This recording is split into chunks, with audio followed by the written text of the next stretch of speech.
और उन्होंने अपना मैसेज, जो रूहानियत का मैसेज है, अध्यात्म का मैसेज है, उन्होंने अपने समय में तो अपने शब्दों के ज़रिए उन भाई बहनों को दिया जो वहाँ उस समय जी रहे थे। फिर जो उन्होंने कहा, उन पर कई किताबें लिखी गई और प्रोस के फॉर्म में बहुत कुछ महापुरुषों ने समझाया है कि ज़िंदगी क्या है, इसका मकसद क्या है, हमें यहाँ करना क्या चाहिए। और फिर कई संत महापुरुष हैं जिन्होंने पोट्री के फॉर्म में प्रभु को जानना, प्रभु को पहचानना, प्रभु से एक में होना, वो थोड़े से लफ्ज़ों में समझाया। चाहे वो जो पोट्री है उसके लफ्ज़ थोड़े से हों, लेकिन उनका मीनिंग बहुत गहरा होता है। तो संत दर्शन सिंह जी महाराज कई गज़लें लिखी हैं, कई पोइम लिखी हैं, जिनमें कई वर्सेस हैं, 5, 6, 7, 8, 10, 12, 14 गज़लों में अलग अलग वर्सेस हैं।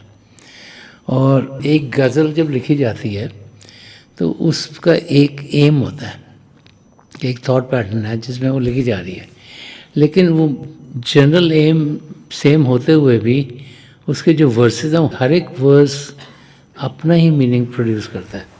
तो एक ही गज़ल में बहुत से थॉट्स मिलते हैं, बहुत से रास्ते दिखाई देते हैं हमको।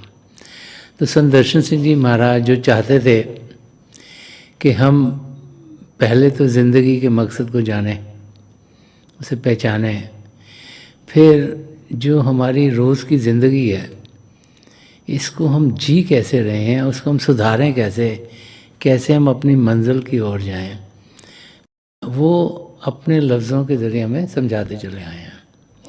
तो संत दर्शन सिंह जी महाराज फरमा रहे हैं कि हो गई शिद्दते गम आप मुदावा गम का, कि हो गई शिद्दते गम आप मुदावा गम का, आँख में अश्क ना होंठों पे फुगा है दोस्त, आँख में अश्क ना होंठों पे फुगा है दोस्त। तो संत दर्शन सिंह जी महाराज फरमा रहे हैं कि हो गई शिद्दते गम आप मुदावा गम का। तो संत दर्शन सिंह महाराज फरमा रहे हैं कि जो दुख दर्द है, जो गम है हमारा, कि उसका जो उपाय है, उसको जो सल्यूशन है, वो जो उसका रास्ता है ठीक करने का, वो क्या है? तो हो गई शिद्दते गम। शिद्दते गम मिलती है कि जैसे जो दुखों की चीज़ है वो और भी फास्ट हो जाए और स्ट्रॉन्गर हो जाए, तो और तेज़ हो जाए जैसे, और या बढ़ जाए। तो संत दर्शन सिंह जी महाराज फरमा रहे हैं कि जो हमारा दुख दर्द है उसका आंसर है कि दुख दर्द और बढ़े। और ये तो समझना बड़ा मुश्किल है ना, अगर वर्ड पे समझे कैसे समझ आएगी कि भी